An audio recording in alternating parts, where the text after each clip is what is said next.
WWE Backlash 2017 is a SmackDown only pay-per-view, and I think just like it was last year. But this year, there's a lot of shock and awe with the matches. Look, there are a lot of curveballs at this event. But then there's like a couple of common sense things, and then maybe there's like one or two things that shouldn't be fucking happening on the show or on the card or whatever. But look, hell, 2 of the 3 titles that are being defended are granted to people that you thought you would never ever see get title shots, especially for where they are. Since SmackDown is supposed to be the land of opportunity, I guess it fits. But if you would have said, like, even one freaking month ago that certain people receiving title shots, you know, you would never name these people, okay? So this is going to be, can they do it, and or will they do it as far as those people winning those championships? But I'm getting ahead of myself. This are my thoughts and predictions to WWE Backlash 2017.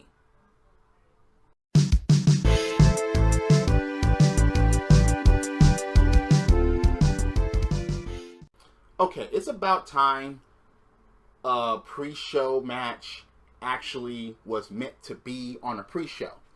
Nobody believes in Aiden English. No one. Okay? So we got the perfect 10.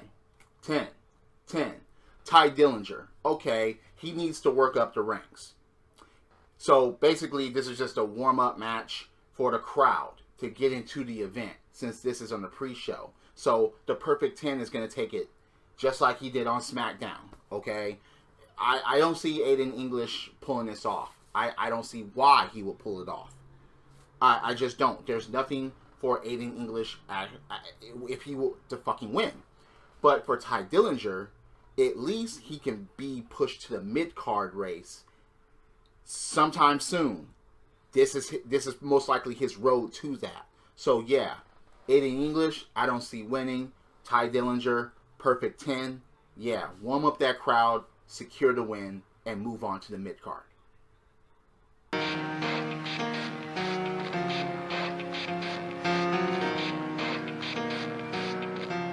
Okay, look, this was done on SmackDown as well, and Eric Rowan took it.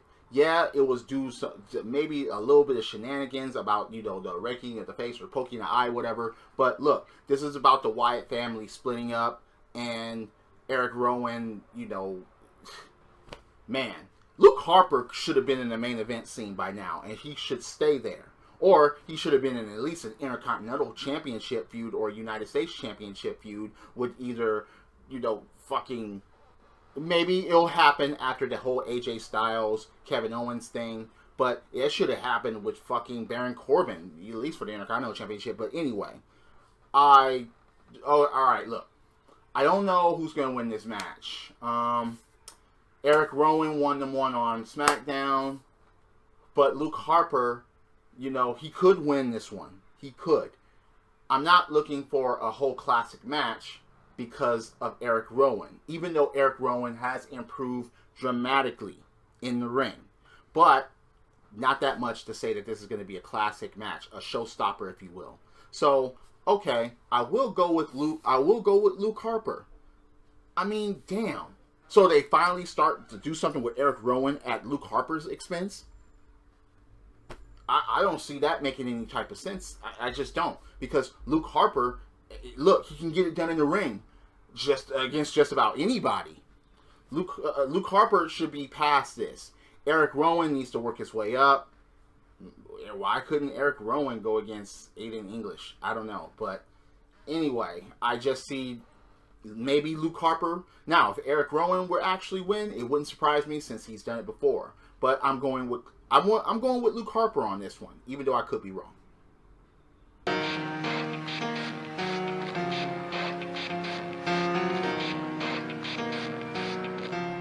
Okay, they tried to make this as personal as they possibly could, even with a week suspension with Baron Corbin and all, but it's not. Damn, what happened to Sami Zayn? Who did he piss off?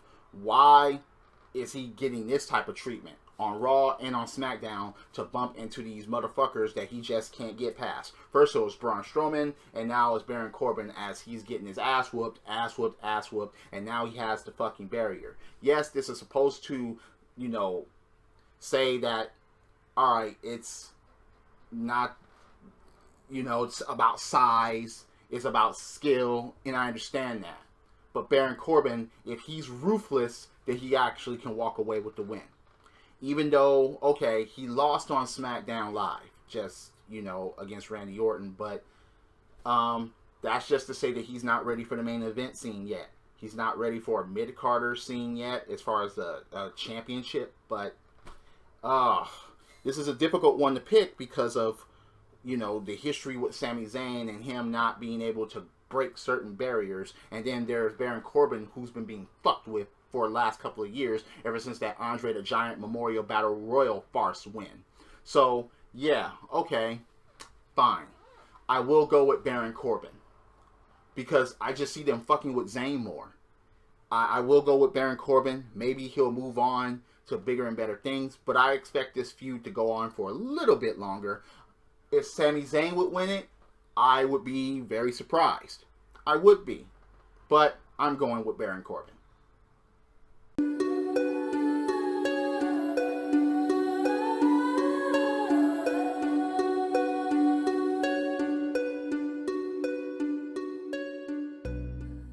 This is one of those matches on the card that I just don't give a fuck about because the title is basically pasted around Naomi and no title is on the line. And that really pisses me off. Every pay-per-view should have championships defended. And, okay, so you have a 3-on-3 women's match. That means absolutely nothing except revenge for being fucking jumped by this welcoming committee, otherwise known as Natalya, Carmella, and fucking Tamina, which, look, we don't care about these. We don't care about them. We don't care about these wrestlers. And then there's James Ellsworth. What, are they the new 4 horsewomen now? I just don't understand how, okay, look, instead of building them up individually, you have to put them up in a fucking group so we can't give a fuck about any of them as a group. If Tamina would have just came in and started destroying, and like Nia Jax, okay, we could have gave a fuck about her again. If Carmella would stay off this fucking princess ordeal and be actually ruthless 24/7, then I would give a fuck about her. If Natty would actually win a match on her own and actually have, you know, great matches and stuff like that and not fall into angles that totally disrupts her fucking everything, I would actually give a fuck about her, but I don't give a fuck about her. I barely give a fuck about Naomi as champion because, again, she's not even fucking defending it. I barely even give a fuck about Becky Lynch because, again, she hasn't been really anything ever since she was champion and she coughed it up. She's been getting jumped. She's been getting fucked up. And it's like, okay, wow, can't even believe in you anymore. Charlotte is the one to watch in this matchup. Not only for the wrestling move and ability, but she's the one that's going to tell the story for and against her team. She may turn on Naomi and fucking Becky during or after the match. But, again, the eye is on Charlotte here. She may even take the win, and that's where I'm going with this. She did say after she's done with them, she's coming for her crown. And that's what I'm looking at as far as this match. The heels winning is a far stretch unless Naomi or fucking Becky gets pinned. I don't see Charlotte getting pinned unless those other 2 women walk away from her, which I don't see happening. I do see Becky, Naomi, and Charlotte taking this match because of Charlotte herself.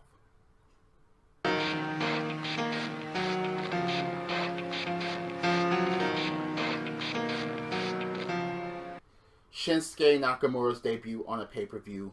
Shinsuke Nakamura fucking wins the match. Because it's against Dolph Ziggler, a motherfucker that most people don't even give a fuck about anymore, regardless of what he's already done in WWE. He hasn't been relevant ever since he lost the Intercontinental Championship to the Jizz. He hasn't been anything for quite some time. He's going to oversell everything that Nakamura does. And, okay, it could be a good match, but I'm not going to get into it because, again, it means nothing. If Dolph Ziggler were to win, that would be the shock a big shock. But I don't see that happening. I see Nakamura, because that would totally kill any momentum that Nakamura would be getting. You take him out of NXT, you put him on a main roster, and you basically say, fuck you, you're not going to win your debut match at a pay-per-view against someone that's barely even relevant anymore. I don't think... Okay, look, WWE could do that bullshit. But I don't think it's going to happen here. I don't think it's going to happen here, but I wouldn't put it past WWE if they were to do it. But I'm going with Shinsuke Nakamura. This is his debut match on the main fucking roster. Besides the house show matches that they have, those don't really count technically. But I'm going with Nakamura. If this is a great match, I will commend them for it. But, yeah. Get past fucking Ziggler and move on to bigger and better things, Nakamura, because we don't give a fuck about Ziggler. We just don't.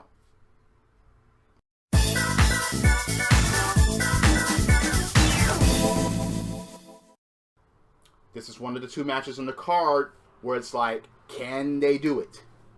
Now, okay, it's still a question of can they? And it's also a question of will they?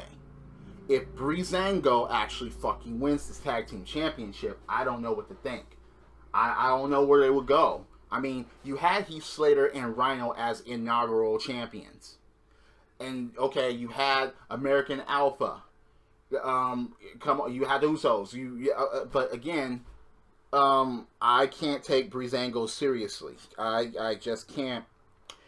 But if they pull this off, or even if it's a great fucking match or a good match, I will commend them for it. But, I don't know. Just, this could be the pay-per-view of upsets. Really pay-per-view of upsets. I don't know. WWE is trying to do something new, and I like that. Yes, they're trying to have us take shit seriously as far as these wrestlers. Yes, I don't like the fashion files or whatever because it's a waste of time and it's kind of silly, but it's part of their fucking gimmick, so I can at least appreciate it as far as building some character up. And the transition from, heel to face, because Breezango were heels, up until this point. Okay, Breezango. Maybe they'll win, but maybe they won't win the belt. Maybe they'll win by disqualification and still chase the Usos or whatever. But if they get these titles, I will eat my fucking words. I don't think it's going to happen, but it could happen. It could. I don't think it will. Like I said, maybe they'll get the opportunity. Maybe the Usos will win. Maybe Breezango will win by disqualifications. But I don't think they're going to get the belts. That's me. That's me. Because if they get the belts, okay, who's going to challenge them for it? Seriously. The Colognes? The Ascension? Seriously. Or is DIY going to all of a sudden come up and challenge the Usos or challenge Breezango? Who knows? That could happen.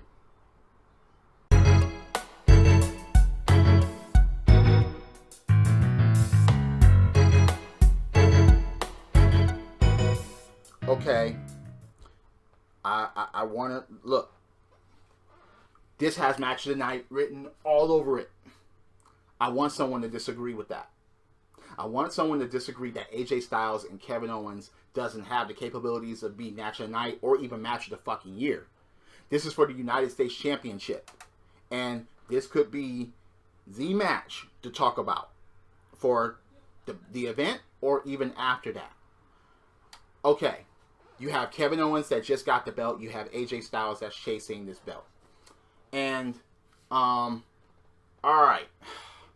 AJ Styles getting the United States Championship, it would still mean something.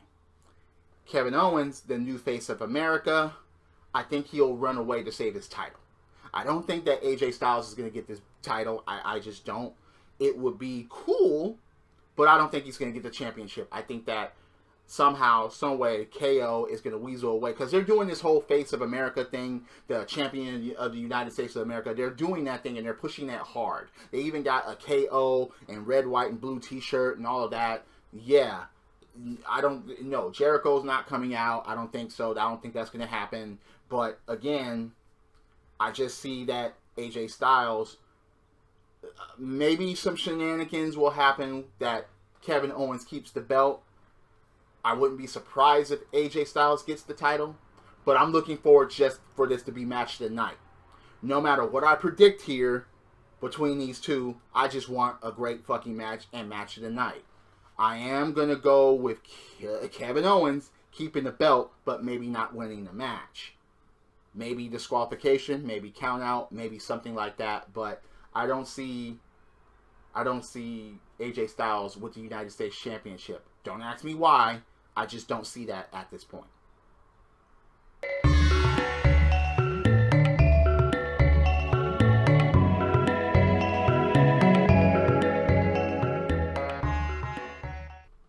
By a show of hands or even comments below, who could have called like 6 months ago that Jinder Mahal was going to be getting a WWE Championship match? Who could have called that 3 months ago? Who could have called that 1 month ago? No one. Okay? I remember when he was part of 3MB that we couldn't take him seriously. Even when he beat Jack Swagger, we still couldn't take him seriously. When he was the last guy that Mojo Rawley threw over the top rope with help, I might add, at the fucking Andre the Giant Memorial Battle Royal, and we still couldn't take him seriously. All the shit that he talks, the Maharaja, yeah, we still couldn't take him seriously. Even when he became #1 contender by winning that fucking 6-pack challenge, I still didn't take that fucker seriously.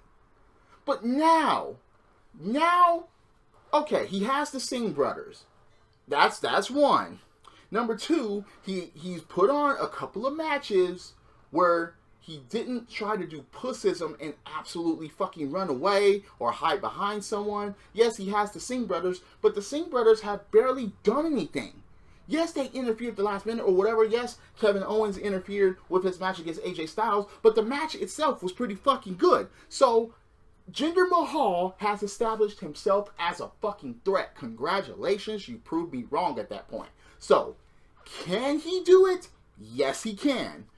Will he do it is a different story.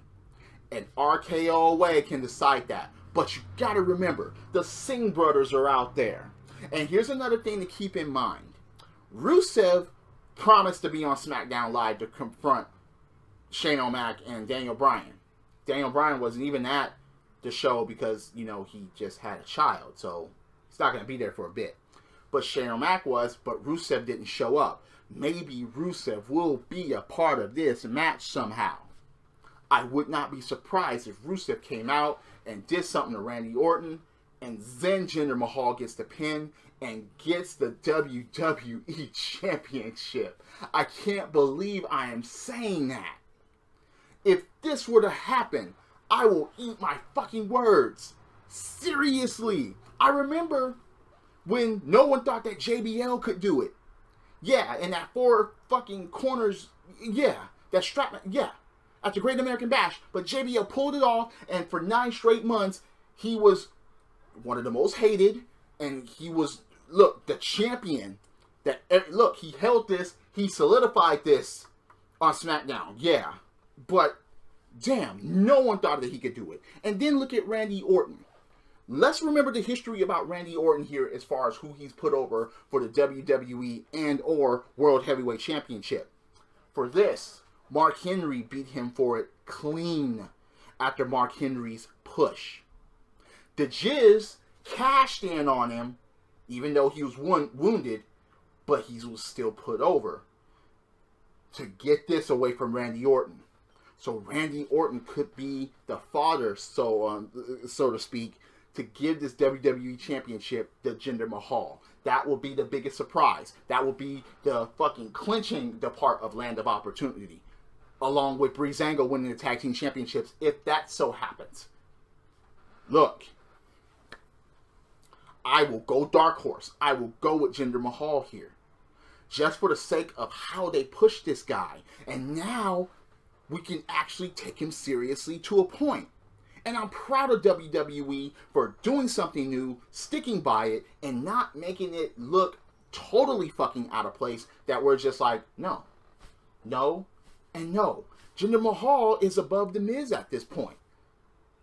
He even hung with AJ Styles. Yes, he did. And looked like a threat. Jinder Mahal looks like a threat? Who the fuck would ever say that shit? He's not Muhammad Hassan. He's not... Look, their gimmicks are totally different. He's not... Jinder Mahal's not saying, yeah, it's your fault that convenience stores are shutting down because of Middle Eastern... No. He's not trying to do that. No. He just wants to be champion, and then he says he's going to go home to India and all that. You hate me because I'm different. Fine. Okay. Look, with the Singh brothers, perhaps Rusev interfering, and Randy Orton knowing to cough the belt up to people that we thought never would get the championship. That's why I'm going with Jinder Mahal here. I could be 100% wrong. But look, I will still eat my words if Jinder Mahal wins the championship. Seriously. Especially because of what history has taught us with Jinder Mahal. And then all the shit that we thought that we would never see this day, that he would get not just any championship, the WWE championship. He never got Intercontinental, he never got Tag, he never got US. Nothing. Catapulted straight to the WWE championship. At least guys like Miz, Mark Henry, and JBL had other titles. But Jinder Mahal, no. This is straight from ground to top. Period. And all it takes is 3 seconds. Even though it could take one RKO to thwart all of that. So those are my predictions and thoughts about this event. What do you think? Do you think that I'm full of shit? Do you agree? Do you disagree? Please comment below. I would like to hear from you. Let me know what your predictions are or how things are going to go with these matches. But, yeah, man, damn. Look, again, I will hold myself accountable for what I get wrong, as I always do. But, again, 2 championships may be decided, and they could be some of the biggest upsets ever. Because who would have saw this coming a couple of months ago? So, again, hit that like button, hit subscribe, tell me what you think below. I'm always open for a debate about wrestling. Drop kicks, body slams, throw motherfuckers over top rope, both feet hitting the floor. Yes, I'm a wrestling fan. This is the theme. And I'll see you later. Credits.